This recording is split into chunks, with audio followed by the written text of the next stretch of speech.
Boa tarde a todos, tudo bem? Meu nome é Dalcio, eu sou o presidente da FNQ e fico muito contente em poder anunciar hoje mais um webinar, né, da série FNQ Gestão de Conhecimento, hoje com o tema Gestão de Controle, o risco de não olhar para o risco.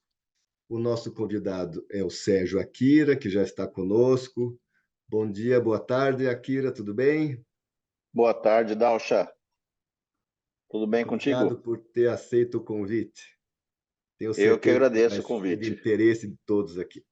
Então, nós somos da FNQ. A FNQ ela já existe, né, há mais de 30 anos. Ela foi concebida por 40 empresas na época, com o intuito de preparar, né, vamos dizer assim, o ambiente industrial para, na época, anunciada a abertura de mercado. Então, nós entramos com uma série de cursos, programas e, principalmente, um prêmio muito reconhecido na época, chamado Prêmio Nacional da Qualidade.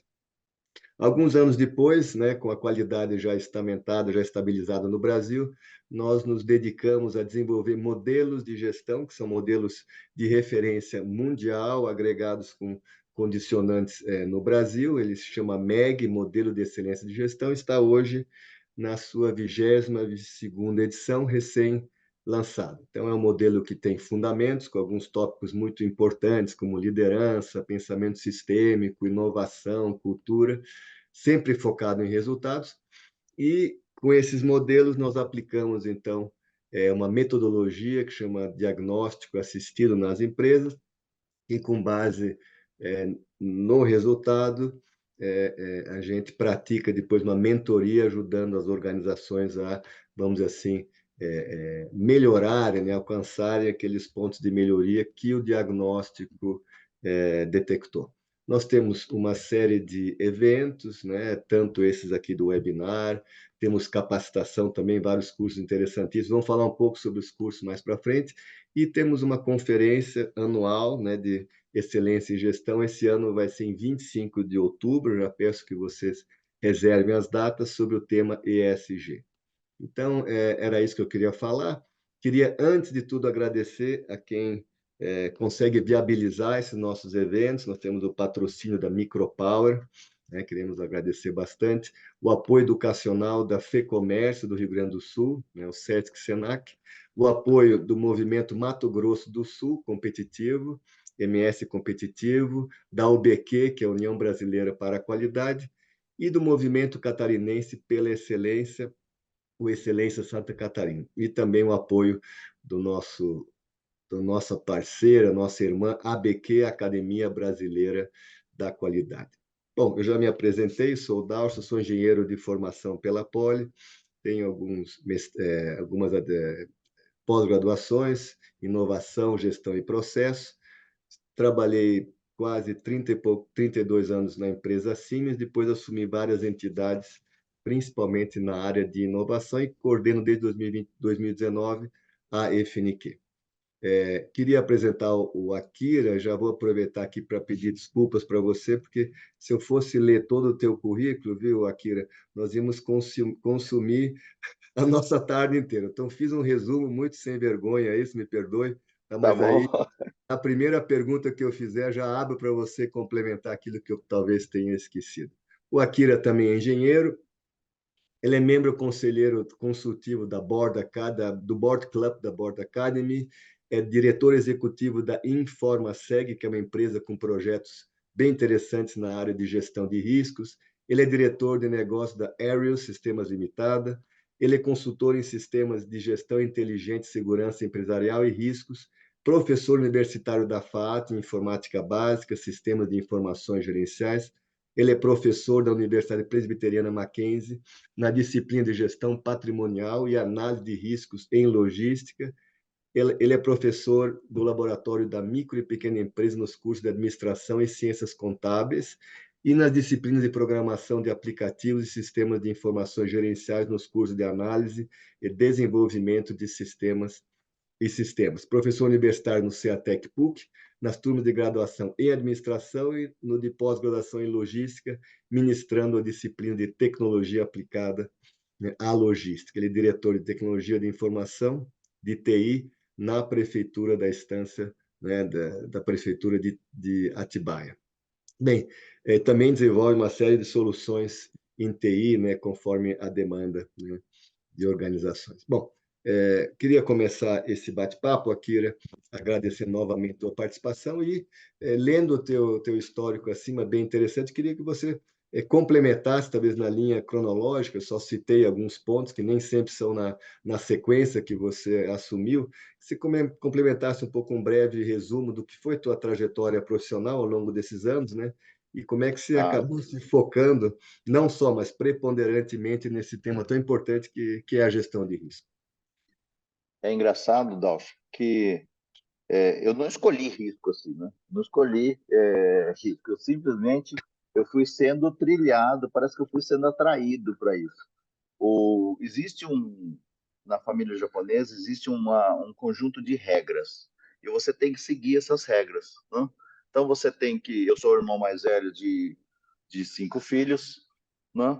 E eu tenho que ter uma régua bem alta, né? Tenho que tirar nota 9,5 para cima. Não tem meio termo. E quando tira 9,5, tem que responder por que que não foi 10?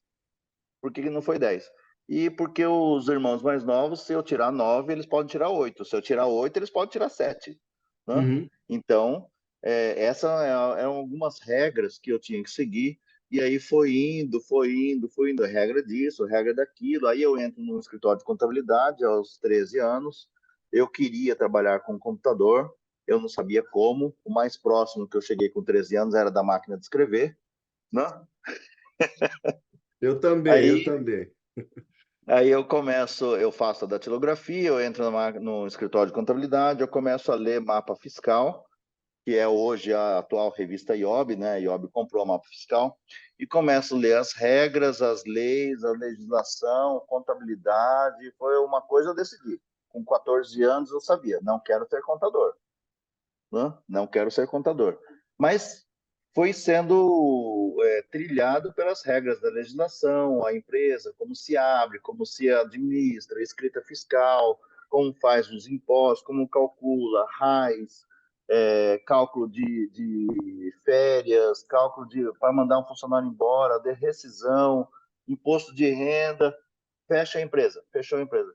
Aí eu fui trabalhar numa empresa de desenhos, e depois eu fui atraído para trabalhar numa indústria de... Eu era desenhista, né? Já deixei a contabilidade para trás, administrava o escritório só ali, porque eu sabia fazer, e fui trabalhar numa indústria de móveis como programador e me encantei pela indústria.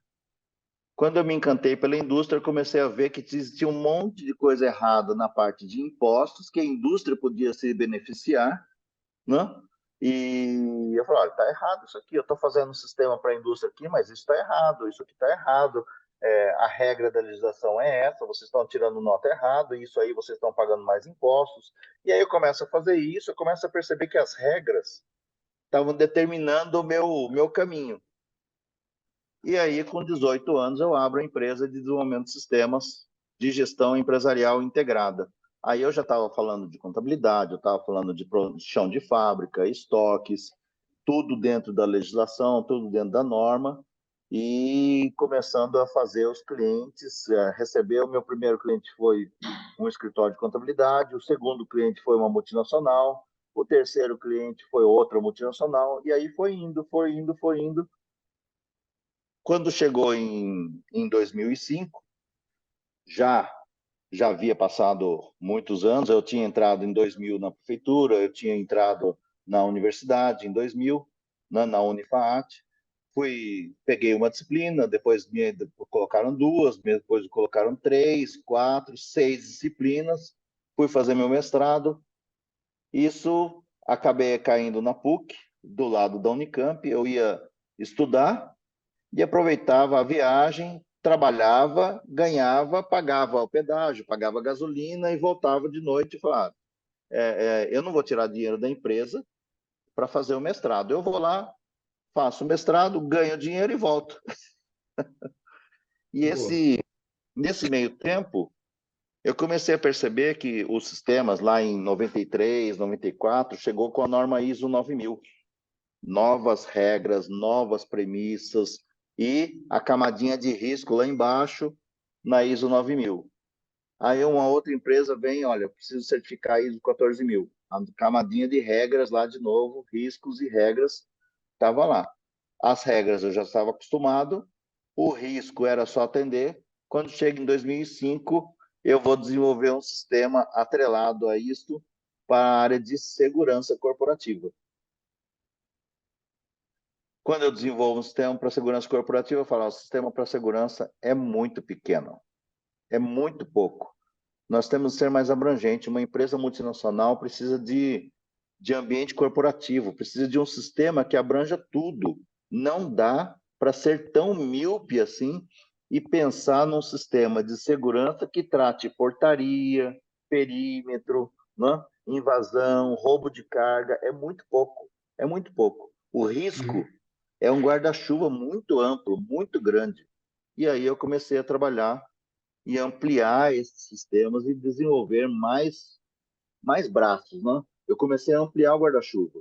Uma, uma das pontas do guarda-chuva era a segurança, mas eu Uhum. tenho segurança tecnológica, eu tenho segurança alimentar, eu tenho segurança logística, eu tenho segurança em processos, eu tenho segurança do produto. E aí eu comecei a ir agregando, agregando, agregando. Eu percebi que a segurança corporativa, o risco corporativo é esse guarda-chuva, Não, legal.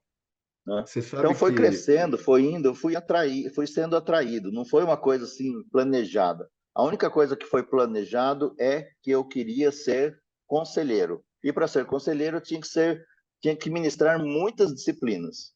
Ou seja, administrar não, mas tinha que conhecer muitas áreas. E aí eu fui abraçando disciplinas, e hoje eu ministro 14 disciplinas na universidade. Uhum. Não, legal. Você começou falando, eu fui sendo levado, né, Akira? Não sei se você Sendo já leu, tem um levado. livro bem interessante, chama O Andar do Bêbado, do Leonard Mlodinow, que fala exatamente isso. Pouquíssimas pessoas, né, que hoje são, né, referência, destaque, né, foram escolhendo e, né, se focando nesse tema. Então, realmente, a gente é levado, claro, a gente faz seleções em função do que a gente mais gosta, mais competência tem, Ah, sim. mas achei interessante que você é um caso prático, né, desse livro que eu É, gosto. a gente não vai assim, eu não vou a favor do vento, né? Não vou Não, naquilo eu que, sei. claro, você tem sempre mais de uma opção, duas, três opções, você escolhe uma que é sempre a Uhum, mais. Eu nunca escolhi a mais fácil, né?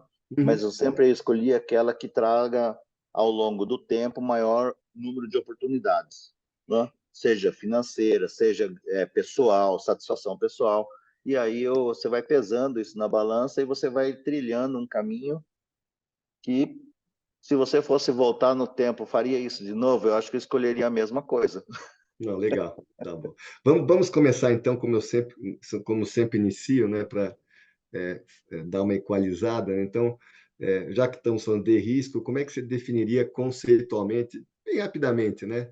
O que que é o risco no contexto, vamos dizer assim, organizacional? E, provavelmente, organizacional não precisa ser só aplicado, né, a empresas, a indústria, de uma forma mais geral. Mas vamos imaginar de uma empresa, né, estruturada, né, indústria ou não. Tá. Que é o risco? Só O para a que gente, é o né? risco, né? O conhecer o risco, na verdade, saber o que é o risco, é você prever um evento que você não deseja, certo? Mas você pode correr riscos? Posso correr risco, desde que eu saiba quais são esses riscos calculados, certo? Então, eu posso correr riscos calculados? Posso. Eu posso saber quais são os meus riscos? A gente mede o risco, certo? Nós medimos o risco, nós avaliamos o risco, e aí, a partir daí, nós tentamos proteger e evitar o risco. Proteger você mesmo ou proteger o risco. E eu lembro da minha avó falando assim: não põe a mão aí que queima, né? Aham. Não põe a mão aí que queima. Não põe a mão aí que queima. Aí o que a gente faz? Vai lá, coloca a mão lá no fogão a lenha, né? Minha avó é mineira, no fogão a lenha, coloca a mão no fogo e aí queima, e você sai assim, agora ele já sabe que queima. Ou Não seja, é que eu estou queima mesmo? adquirindo, não é que queima mesmo, a gente adquire a sabedoria, né? Então, o risco é a possibilidade de um evento adverso ocorrer e que forma um impacto negativo, seja em nós mesmos, na atividade, na organização. E isso é o que a gente quer fazer o quê? Eu quero diminuir esse grau de incerteza. Gerenciar o risco é diminuir esse grau de incerteza. Não, legal. E para a gente descer um nível, que tipos de risco existem? A gente tem que, né? Numa empresa, vamos dizer assim. Nós temos riscos financeiros, temos riscos operacionais, temos riscos de mercado, temos riscos de compliance, riscos de reputação, riscos relativos à segurança, que é onde eu fui atraído primariamente, né? E aí eu quero dizer assim, quando você fala de risco, quando eu falo de risco financeiro, por exemplo, eu não estou falando só de falta de dinheiro em caixa, mas sim, talvez, da possibilidade de não existir mais o caixa amanhã. Né? Ou seja, de acontecer um evento tão adverso, não esperado, que o meu caixa que eu tenho não seja o suficiente. Aconteceu agora, recentemente, nós tivemos a pandemia, né? Uma coisa que deveria durar talvez alguns meses, mas que foi mal administrado, e aí isso perdurou por 2 ou 3 anos, né? 2, 3 anos, e teve empresas, inúmeras empresas que quebraram porque não souberam administrar isso durante a pandemia e não souberam administrar antes para ter um caixa e passar por ela. Uhum. Certo? E você, eu tive N clientes na empresa de sistemas de gestão empresarial que eu chegava para eles e falava, olha, nós precisamos trocar o sistema para o sistema novo na nuvem. Eu desenvolvi um sistema novo, completamente em nuvem, cloud computing.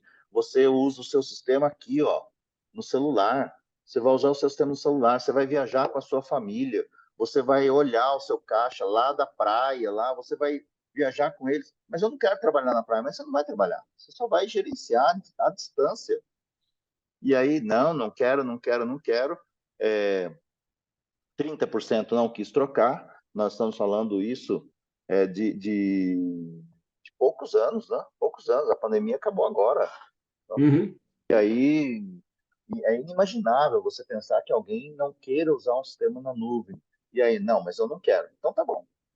Quando entrou a pandemia, quem trocou o sistema ligou para mim, e agora o que eu faço? Não faz nada, vai para casa, certo? O risco nas ruas, na empresa, você não pode abrir a sua loja, você não pode abrir a sua indústria, vai para casa.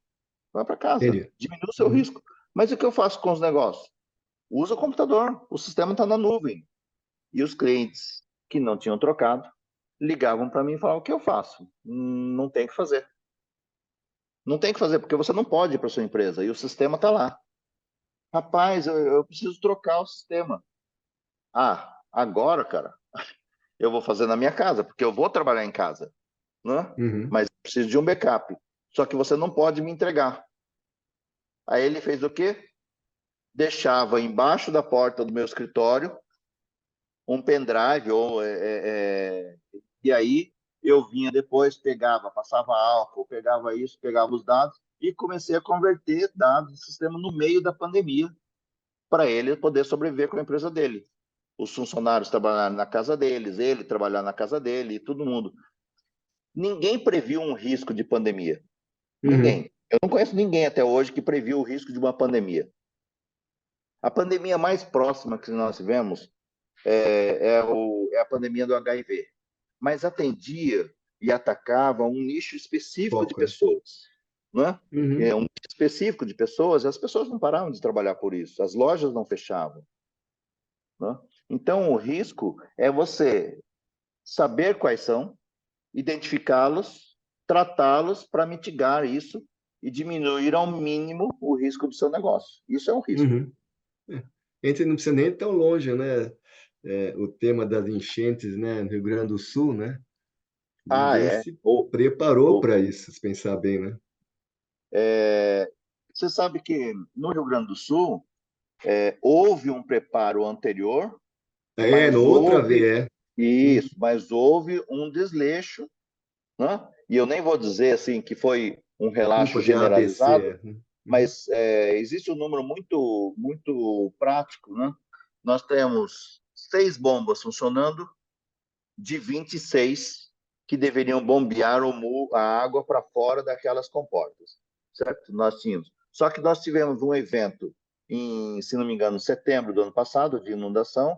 Nós tivemos um outro em junho, certo? Uhum. E eu não entendo por que de junho até agora Não não foram corrigiram isso. operacionalizados as outras 20 bombas, Uhum. Não, certo? é. Então nós Uhum. tínhamos 6, e eu também não consigo entender como que uma bomba pode estar abaixo da altura do muro, ou seja, abaixo da altura de onde a água inunda. Então, esse tipo de coisas são riscos notórios, que visualmente você identifica Uhum. e que já são conhecidos. Esse projeto aí de estar abaixo do nível são engenheiros como nós que projetamos, né, Akira? É triste Tô saber brincando. disso.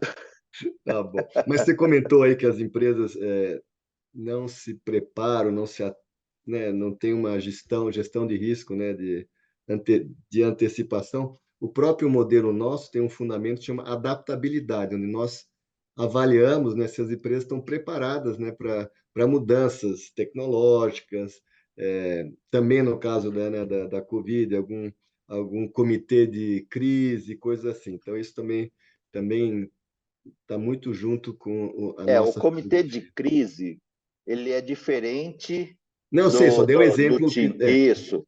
Tem alguns comitês, né?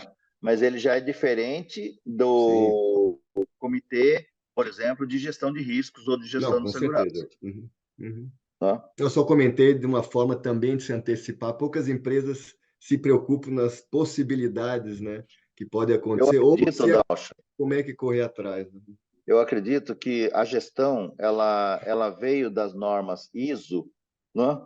E a ISO 31000, que é a ISO de gestão de riscos e garantia de continuidade de negócios, até 2009, ela só existia ainda na Europa. E ela Uhum, não é uma ISO certificável. Ela não é uma ISO certificável. Então, as empresas ouviam falar de gestão de riscos, ouvia falar da ISO, mas não se aplica. Por quê? Porque não é uma premissa básica de que seja uma exigência do mercado. Agora, nós temos não só a ISO 31000, mas nós temos a LGPD e nós temos a PR 2030 do ESG.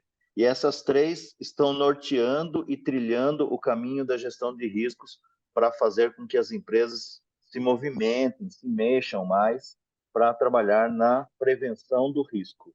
então, legal. Você já deixou claro quão crucial é a gente, né, se preparar, tratar os riscos, né?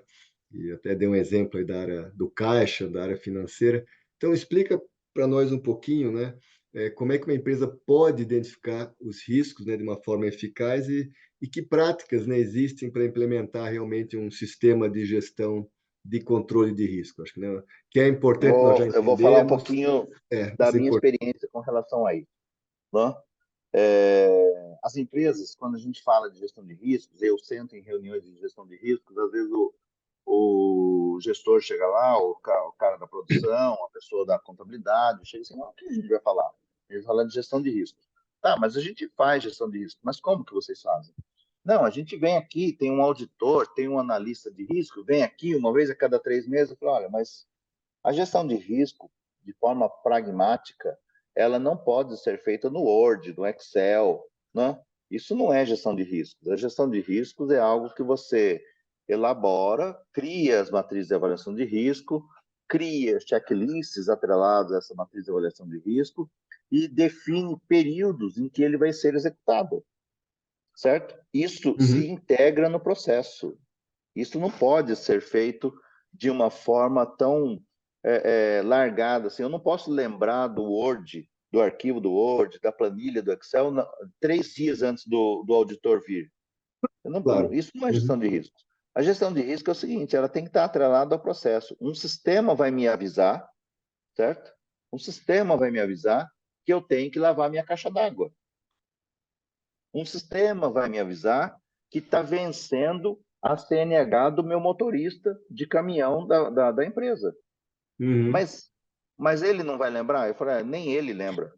É difícil de eu lembrar a minha. A minha CNH, às vezes, você tem que pensar, porque vai vencer daqui 5 anos. Né? Vai vencer daqui 5 anos. E aí o sistema vai me enviar esses avisos. O sistema Uhum. vai me notificar. O sistema vai me dizer que eu preciso fazer tal atividade. Eu preciso executar a matriz de avaliação de riscos financeira. Eu preciso executar a matriz de avaliação de riscos de logística. E assim por diante. Mas e os processos? Eles perguntam, né? Mas e os processos que eu não sei quando vão acontecer?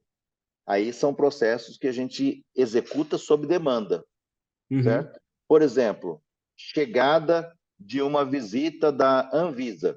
Eu tenho uma matriz de avaliação de risco que eu vou preencher junto com a Anvisa quando eles vierem. Mas eu não fico marcando o dia para eles virem, porque eles não têm data para vir, É verdade. certo? Se é uma Uhum. visita surpresa, eu vou preencher a minha, eles vão preencher o deles, mas eu vou preencher a minha quando eles vierem. Tá. E aí eu tenho checklist OEA, certo? Para produtos que vão para exportação. Eu tenho checklists de portaria. Eu tenho checklists de chão de fábrica. Eu tenho checklists de ronda de vigilância, certo? Então, eu vou analisar com análises financeiras, checklists contábeis, por exemplo, matriz de avaliação de risco contábil, eu vou avaliar a conta contábil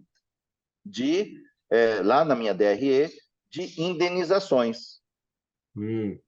Indenizações. Então, olhando a minha conta contábil de indenizações a colaboradores, eu vou perceber que o meu trabalho lá no chão de fábrica, com o uso de EPIs, não está sendo eficaz. Tá. Por quê? Porque eu estou tendo acidente de trabalho. Então, se eu tenho indenização de colaborador, e isso aparece no meu plano de contas, é porque o Aham. meu gerente de produção, o meu pessoal da CIPA, lá no chão de fábrica, não Tá está trabalhando descuidando. correto, está sendo É. descuidado. Então, nós estamos tendo evento da CIPA de conscientização do uso de EPIs? Hum. Ah, esse ano não deu para fazer. Por quê? Ah, porque os fornecedores não financiaram. Mas, escuta, os fornecedores é que financiam o nosso evento da CIPA, é porque eles fornecem luva, eles fornecem capacete, eles que promovem o evento para a gente, eles não quiseram fazer esse ano e a gente não faz. Olha o reflexo disso no plano de contas. Então, começa a Uhum. ser uma análise de risco de um setor que não tem nada a ver, aparentemente, não tem nada a ver com chão de fábrica, mas eu consigo pegar isso no plano de contas.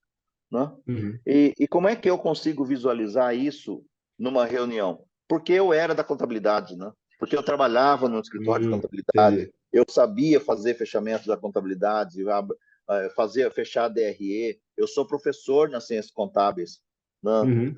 Então, eu conheço isso, eu sei que existe um reflexo muito rápido nesse número, quando não é usado no chão de fábrica corretamente. Quando o produto não é vendido, e aí o produto vai lá, fica estocado, estocado, estocado, estocado. Quer dizer, o produto está pagando aluguel.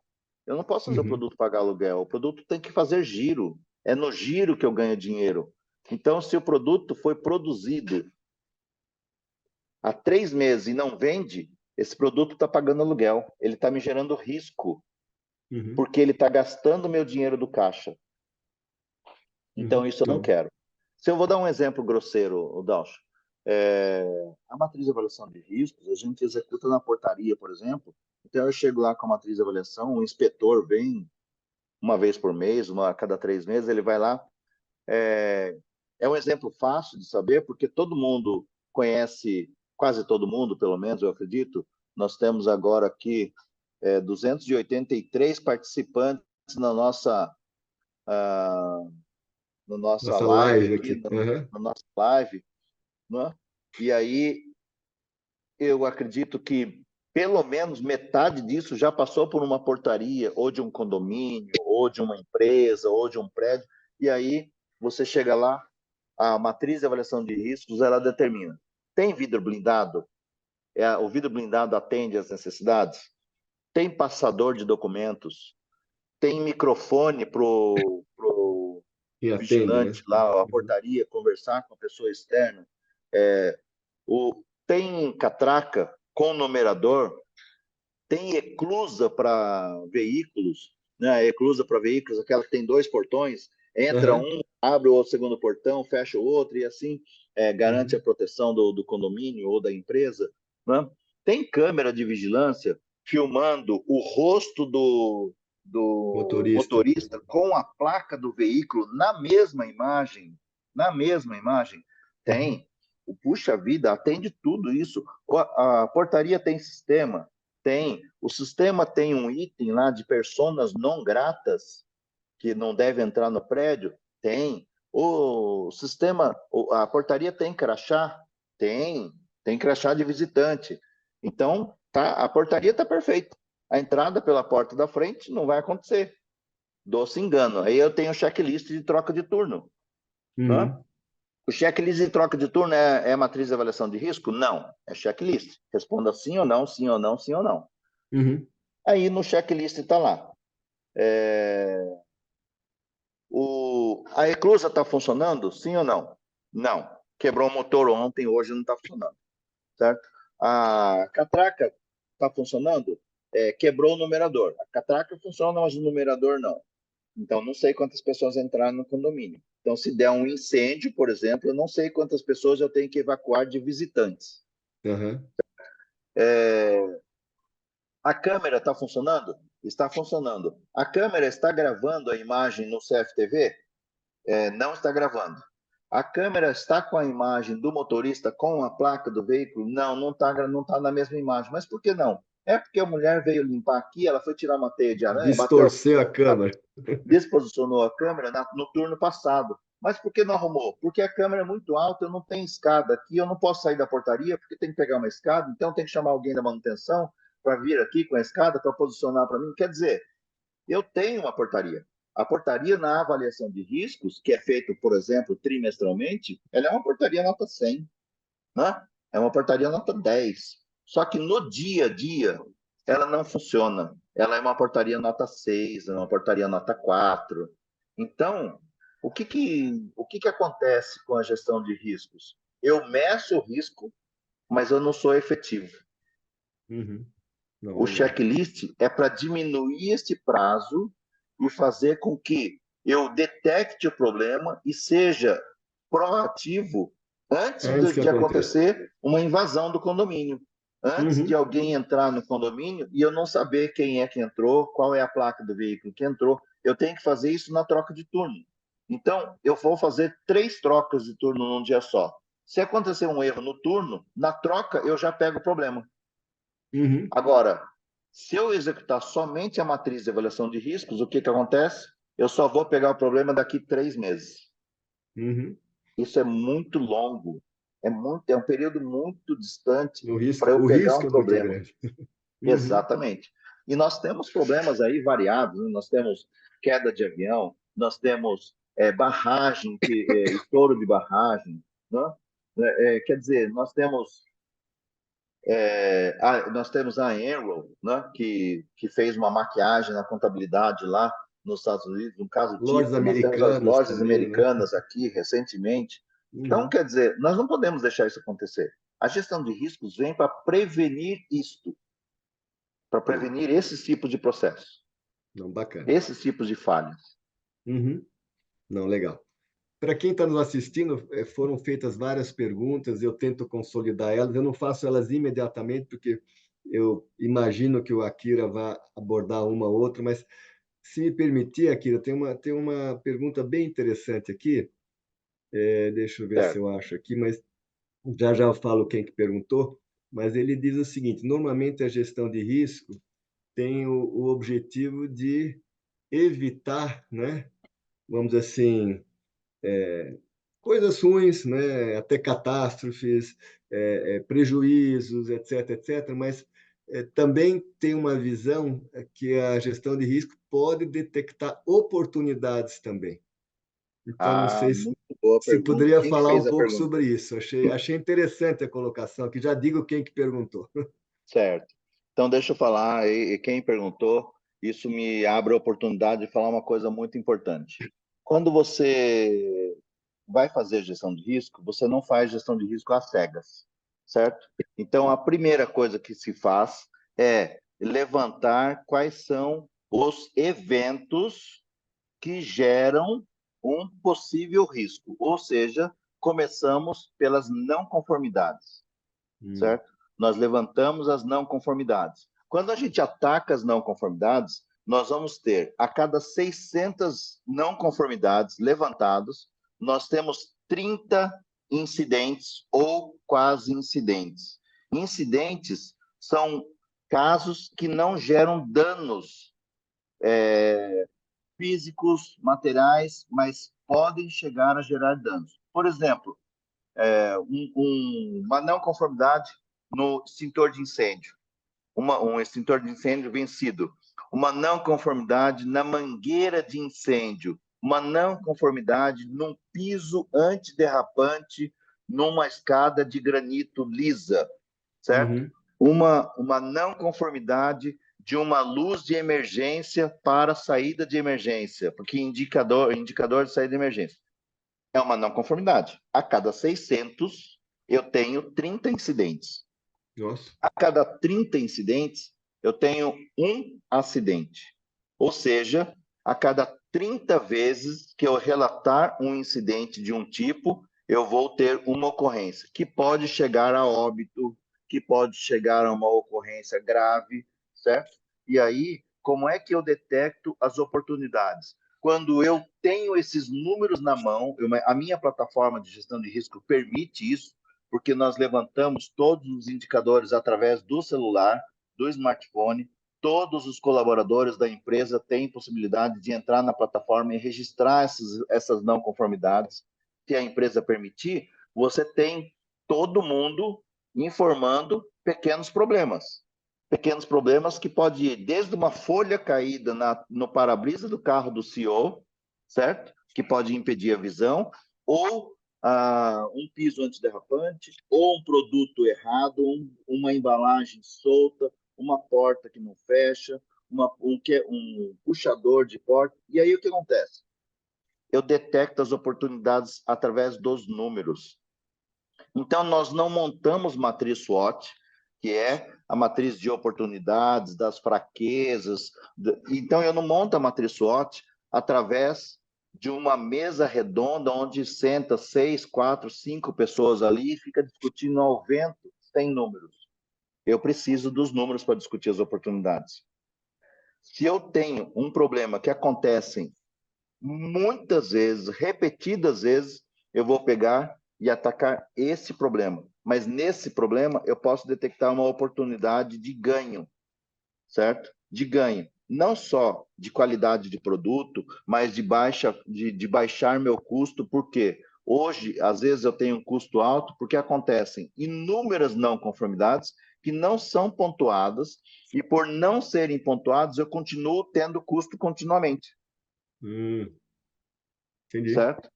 Eu me lembro de ter colocado o sistema numa indústria alimentícia, e aí eu relatei, eu vi lá uma análise que eu mesmo fiz, eu comecei a olhar, escuta, vocês têm muita porta aberta, porta aberta, porta aberta, porta... Por que vocês relatam a porta aberta?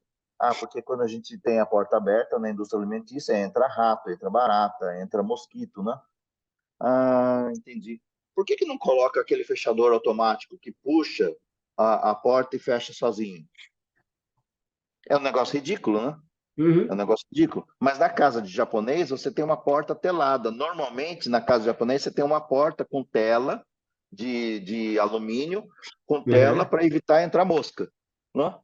Aí eles, uma boa ideia. Aí já baixou o número de porta telada. Também diminuiu o risco de inseto no alimento. Claro. Certo? Uhum. Porque você fez um negócio, então você descobre essas oportunidades. A pergunta é muito boa. Não, legal. É muito boa. Bom, você falou um pouco, né, da avaliação de risco. A gente ouve falar muito de matriz de risco, né? Então, eu queria que você comentasse um pouco como é que ela funciona, como é que se pondera, se prioriza os riscos. Acho que isso é uma das ferramentas bem interessantes, né? Tá. Eu já vi falar que você aplica bastante, eu queria que você Eu elaboro compartilhasse um muitas pouco. matrizes. Eu elaboro muitas matrizes. A matriz de risco, Dalcha, ele é bom os participantes ouvirem que às vezes as pessoas que falam que fazem matriz de risco, ele erra no conteúdo da pergunta.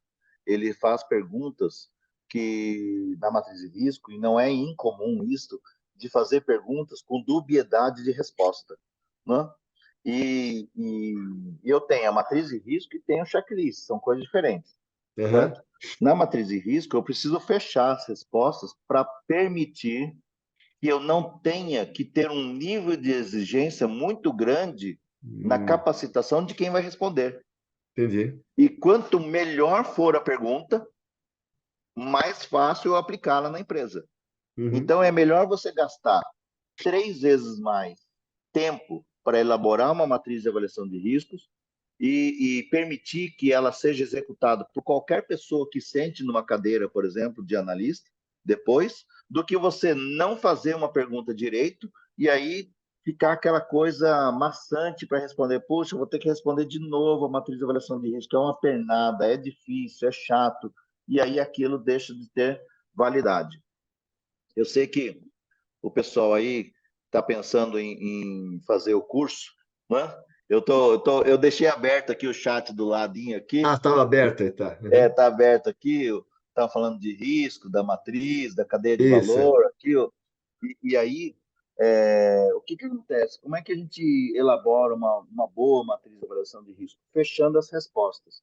Quando eu tenho as respostas fechadas, isso me facilita muito a avaliação do risco. A análise do risco é diferente da avaliação. A avaliação é pegar uma matriz de risco e rodar ela, pôr ela para rodar. A análise não. A análise é definir quais são as perguntas que eu deveria colocar numa matriz de avaliação de risco. E como é que eu faço a análise para definir quais perguntas eu quero colocar? Resposta fácil para qualquer um entender. Eu tenho os números, eu levanto os números das não conformidades, aquelas não conformidades que geram a maior quantidade de números, eu ataco primeiro. Eu Ah, ataco tá. primeiro. Aí eu ataco elas primeiras, né?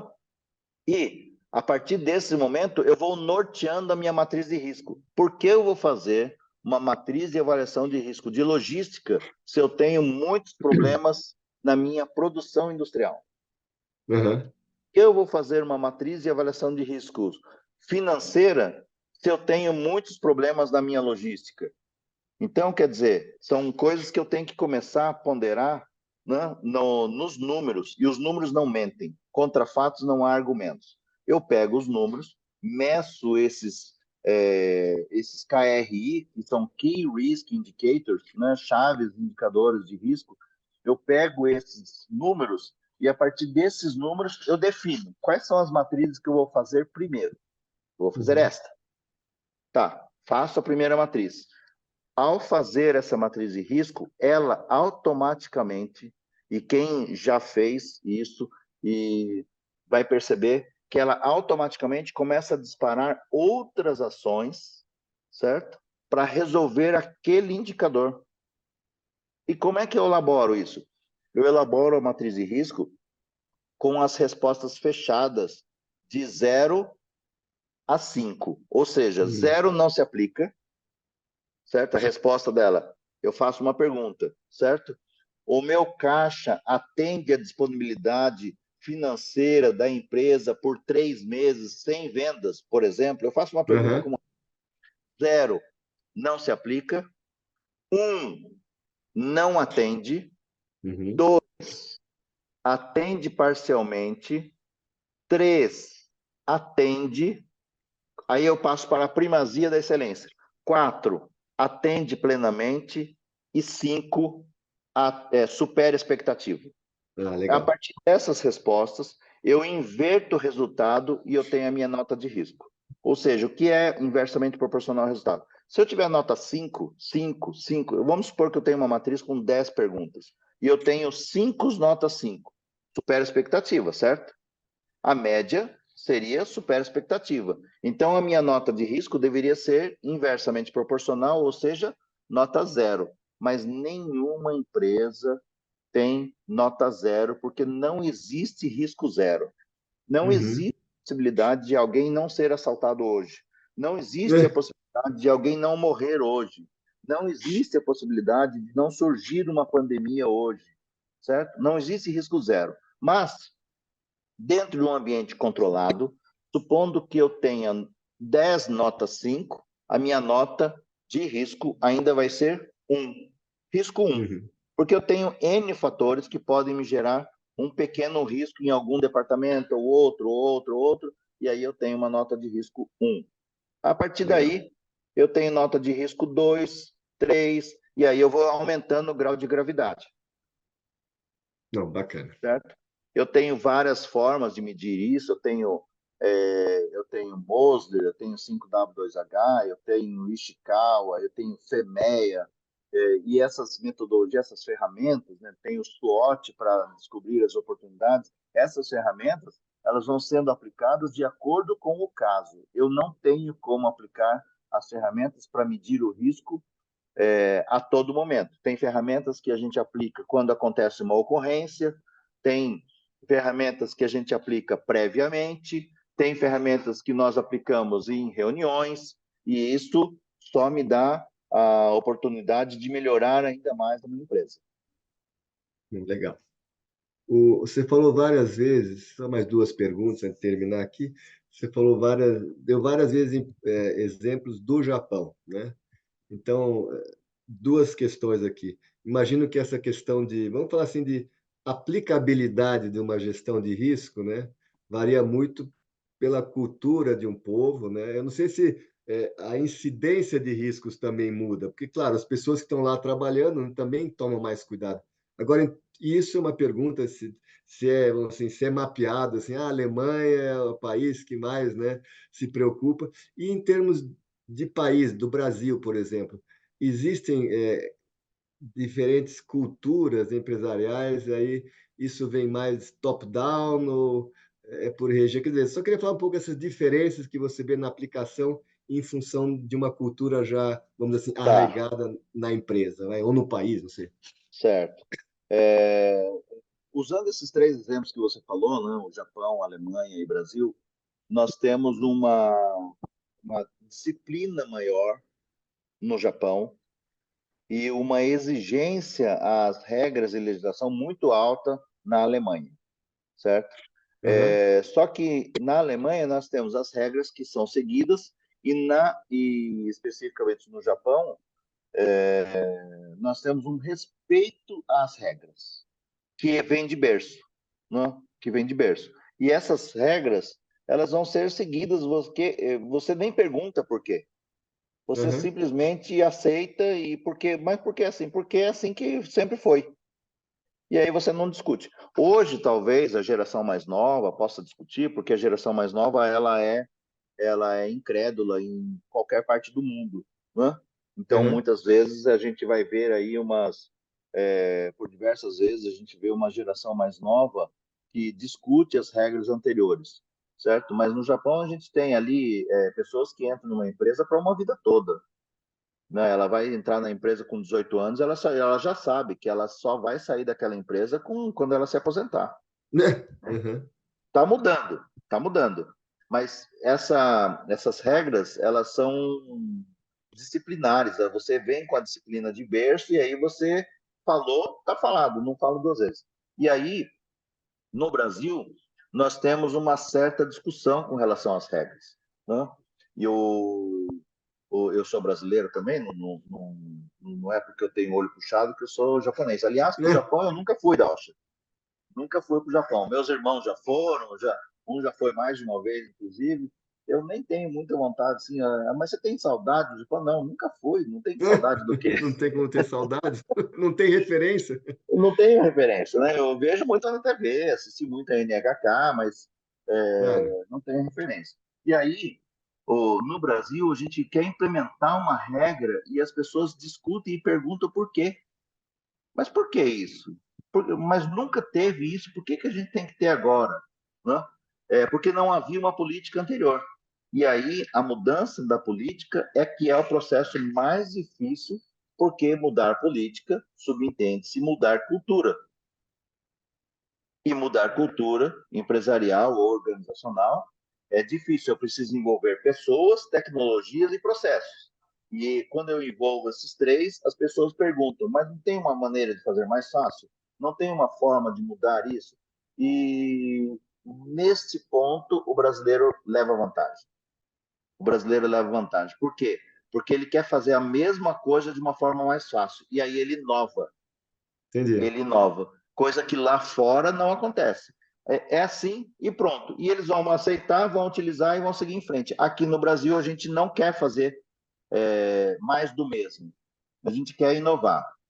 A minha plataforma, para você ter uma ideia, ela registra no smartphone o incidente, eu registro a não conformidade, eu já registro a coordenada de GPS, eu já registro a unidade, eu detecto que a pessoa está na unidade X da empresa, eu já não faço ela digitar a unidade que ela está, eu detecto a unidade num raio de 2 quilômetros, se ela estiver fora de um raio de 2 quilômetros, ela não registra a comunicação de incidente ou não conformidade. Então, quer dizer, isso é do brasileiro. Ele quer, escuta, eu quero digitar o mínimo possível. Eu posso olhar para o celular e falar para ele digitar?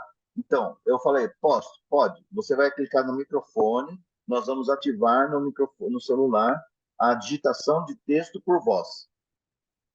Tá, mas e se ele falar nós vai, nós volta? Ah, se ele falar nós vai, nós volta, a sua central de CFTV vai acertar só o texto e aí não vai deixar isso subir para a diretoria ou presidência. Só isso. E a tradução? Bom, a tradução não vai traduzir nós vai, nós vai. Agora, nós estamos trabalhando numa frente de inteligência artificial e nem a central mais vai mexer nisso. Nem Entendi. a central vai mexer nisso. Então, nisso o brasileiro leva vantagem. Nós estamos na vanguarda da invenção. O Akira, eu não te avisei, mas a última pergunta, ela sempre uma pergunta assim que deixa o entrevistado assim saia justa. Posso fazer? Pode?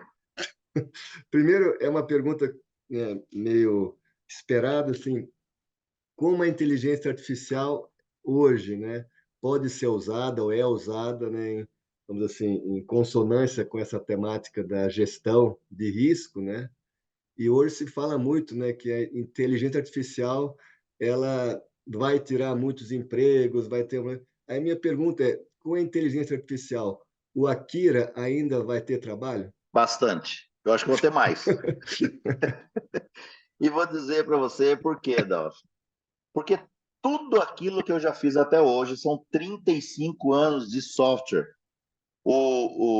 A Ariel Sistemas, que é uma das empresas que eu tenho, ela tem 35 anos de idade. Vai fazer 36 agora, dia 4 de setembro. Eu abri com 18 anos, eu estou com 53 praticamente. Se eu não Aham. errei a conta, né? Eu estou com 53. E aí, os clientes já estão pedindo quando é que vai entrar a inteligência artificial nessa plataforma. É. O sistema de gestão de risco já tem 15 anos. E aí, eu também tenho que colocar inteligência artificial nela. Então, todos Aham. os módulos vou ter que colocar alguma coisa de inteligência artificial para mitigar riscos, para evitar erros, para evitar falhas, para poder fazer com que o empresário ele tome novas decisões. Eu vou dizer para você, eu peguei uma base de dados de um cliente para estudo próprio e comecei a fazer assim, eu comecei a jogar na inteligência artificial, ela falou, excedeu o tamanho, não dá para fazer. O chat GPT. Uhum. Como é que eu posso formatar para você aceitar essa base de dados da forma mais adequada?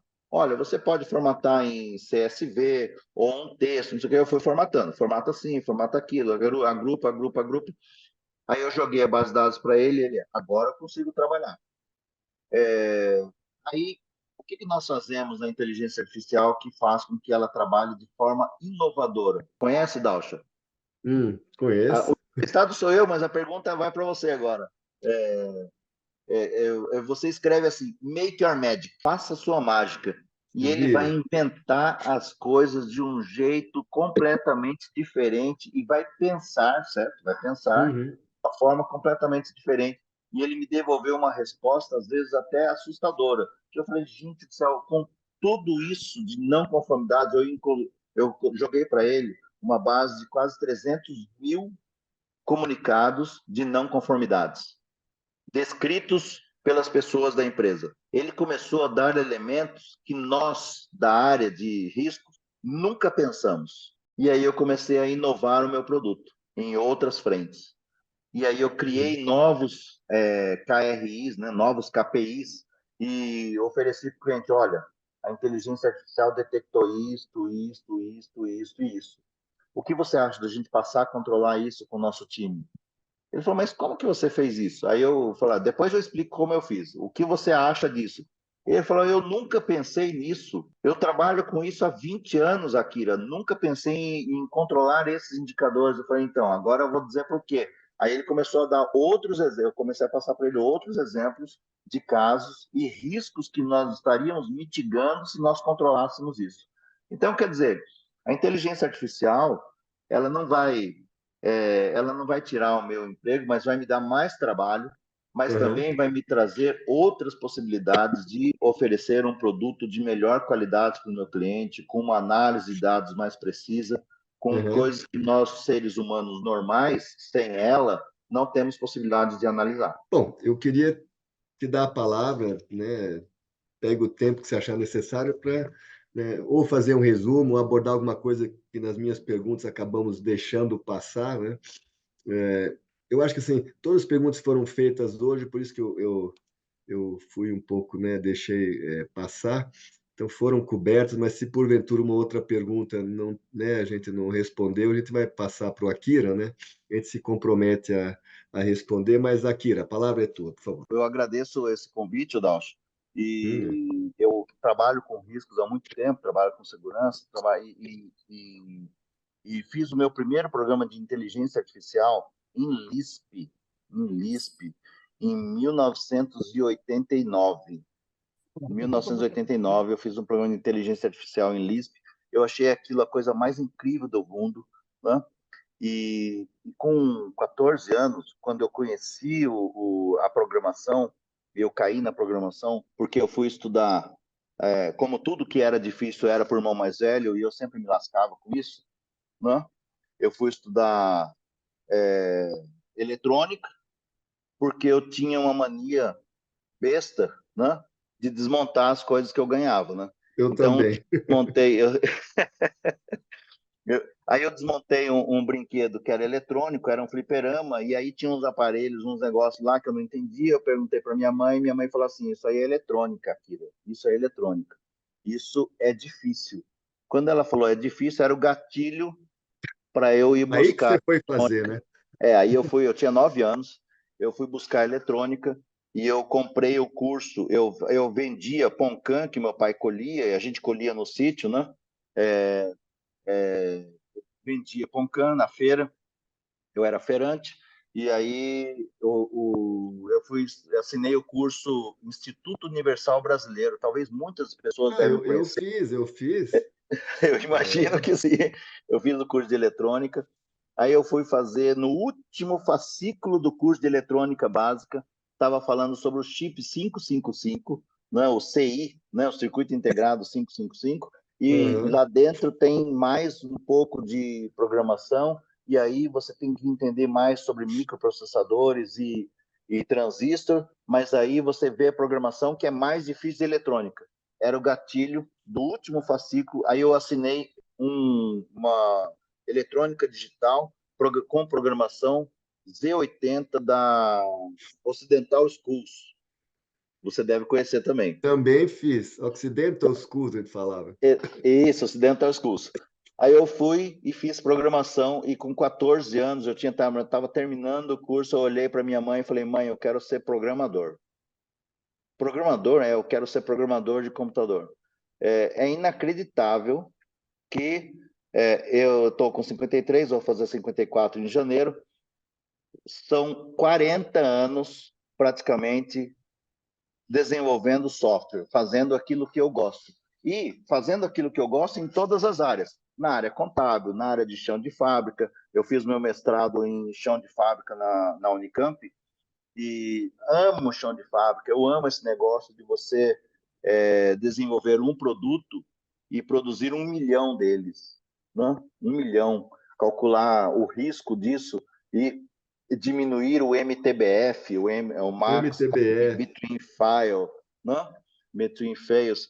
E aí você diminuir ao máximo o MTBF, descobrir quantos erros ppm, ou seja, quantas partes por milhão você vai diminuir. E eu acho que essa curiosidade que veio lá de desmontar brinquedos, né, é o que faz a gente dar o passo para frente, é o que faz a gente andar para frente e fazer com que tudo vá sendo melhorado.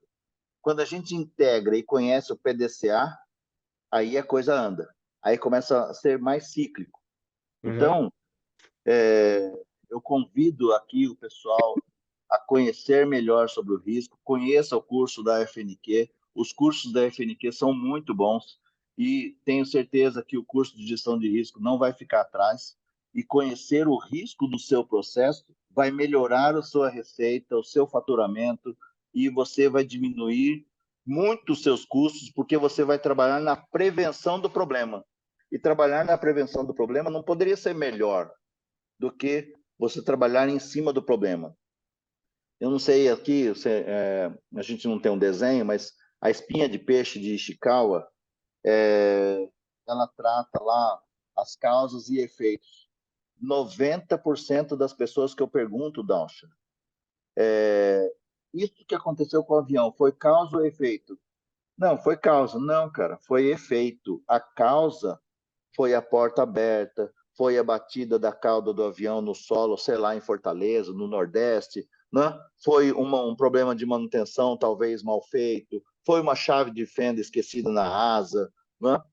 Eu fiz um sistema junto com o Samuel Bloch na Embraer para usar chip de radiofrequência, né? E ele colocava o chip de radiofrequência lá na Embraer nas chaves, nas ferramentas que eram utilizadas pelo técnico de manutenção.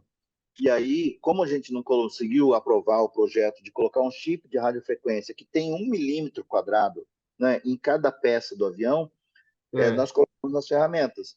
E aí nós colocamos nas ferramentas, e aí o técnico fazia a manutenção, e a gente vinha com o leitor de radiofrequência, escaneava a manutenção lá, a asa, os bancos, para saber qual era a chave que ele tinha esquecido daquela vez, porque não tinha uma vez que ele não esquecia alguma coisa dentro Olha da asa do só. avião, dentro da aeronave, embaixo do banco, porque não acha, procura mal feito, e aí essas invenções, essas curiosidades que a gente fala, puta, a gente podia fazer isso, né? Poxa, a gente podia fazer daquela outra forma, é o que nos faz melhores como brasileiros. Nós inventamos uma forma melhor de fazer. Eu não poderia falar aqui que nós somos preguiçosos. Nós queremos fazer de forma mais fácil.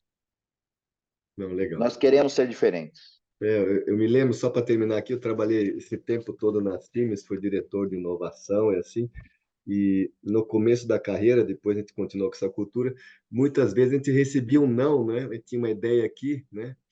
Ah, não dá para fazer isso, mas o cliente pediu, ah, não dá, etc. Aí nós fazíamos o que a gente chamava de projetos submarinos. A gente fazia o projeto, chamava U-Boot, em alemão é submarino. Aí quando estava mais ou menos pronto, a gente apresentava, nossa, não acredito. Aí eles incorporavam no portfólio mundial. Mas é o que você Porque falou, estava né? pronto. É, Ninguém quer assinar por uma dúvida. isso. Mas se está Exato. pronto, deu certo então. Eles Então vamos. arriscaram. Exato. Não sei Mas se essa você sabe, criatividade, mas ela é fato, não tem jeito. a TOTUS, ela surgiu assim. A Né? TOTUS, o Laércio Consentino, ele trabalhava como funcionário do Ernesto Habercorn. Um dia ele chamou o Ernesto Habercorn para almoçar e falou: Ernesto, todo mundo está começando a programar para microcomputadores pessoais. A gente tem que fazer downsizing. Isso é uma ideia boa, né? Então, eu estou fazendo o software já para downsizing. É? É. Eu quero saber se eu posso continuar. Não, toca o barco. Passados um período, ele chamou o Ernesto Abercorn para almoçar de novo, e aí falou, Ernesto, olha, lembra o software que eu estava fazendo para a gente poder fazer downsizing nos clientes e parar de usar mainframe, usar só o computador pessoal? Lembro, você me trouxe a ideia. Então, o software está pronto. Ah, será que dá para a gente pensar, então, em escolher um cliente pequeno para fazer o downsizing? Não. Eu estou dizendo para você, eu estou chamando você porque eu já fiz, em, sei lá, 3 ou 4 clientes, eu já fiz o downsizing. Mas eu Uhum. nem aprovei. Não, mas não precisa, deu certo já, está certo, o produto está pronto. Só que agora eu quero ser seu sócio. E aí ele virou sócio do Ernesto, depois ele foi para os Estados Unidos, abriu a TOTUS e comprou a empresa do Ernesto. Nossa, Então, hoje, a Microsiga, a DataSul, a PeopleSoft, a Vitrine, todas as empresas de software são da TOTUS, porque a TOTUS ele abriu lá fora e ele voltou para cá e foi comprando. Né? então, Então, quer dizer, ninguém quer apostar no projeto submarino. não. Mas quando está pronto, Por que quando não? está pronto, Está pronto, não tem... o risco caiu. exatamente. Ninguém quer correr riscos, Dal. O Akira, olha, foi fantástico só pelas reações aqui, pelos parabéns, né? Acho que foi um encontro muito rico, acho que, né, todos nós aprendemos, não só com os conceitos, com teus exemplos, né, com teus alertas também, acho que foi muito interessante. Te agradeço de Que novo bom. aí o tempo que você se dedicou a nós. A gente até passou um pouco, porque eu vi que as pessoas continuaram, então falou, deixa eu, né, aproveitar mais um pouco do Akira, acho que foi muito bom. Bom, eu queria agradecer novamente ao nosso patrocinador, a Micropower, o apoio educacional da FEComércio e o apoio institucional dos nossos 4 parceiros, o MS Competitivo, o BQ, Excelência Santa Catarina e a ABQ. Então, eu queria agradecer a todos, né? Pedir o que eu sempre peço, o Akira falou em PDCA, então, assim, por favor, passem críticas para nós também, né? Sim, Façam chegar a gente ideias, novas sugestões, até de temas, né? Nós devemos estar hoje no webinar de número 70, não sei, o Patrício deve ter o número, a cada 2 semanas alguém perguntou, temos um webinar, então, se alguém tiver sugestões, quiser até ser o entrevistado, mande para o nosso site, a gente vai avaliar com certeza, e a ideia é compartilhar conhecimento aqui. Então, queria agradecer a todos, a Kira de novo, a nossa equipe, a Patrícia, a Aline, a Débora, né, que nos deu suporte, está nos dando suporte sempre. Então, uma boa semana para vocês, uma boa quinta e sexta, e foi muito bom tê-los conosco. Obrigado, gente. Abração. obrigado, Tchau, Dalcio, tchau. obrigado, Patrícia, obrigado a todo o time aí da FNQ que proporcionou essa 1 hora e pouquinho aqui de bate-papo muito interessante e obrigado ao público que está aí, olha, 204 pessoas ainda, Não, é fantástico. é muito bom, é muito bom. Você viu que ninguém quer correr risco, viu, Akira? Ninguém quer correr risco de perder nada. Exatamente. Tá, Tchau, joia, gente. muito Abração para obrigado. todos. Um abraço, tchau, tchau.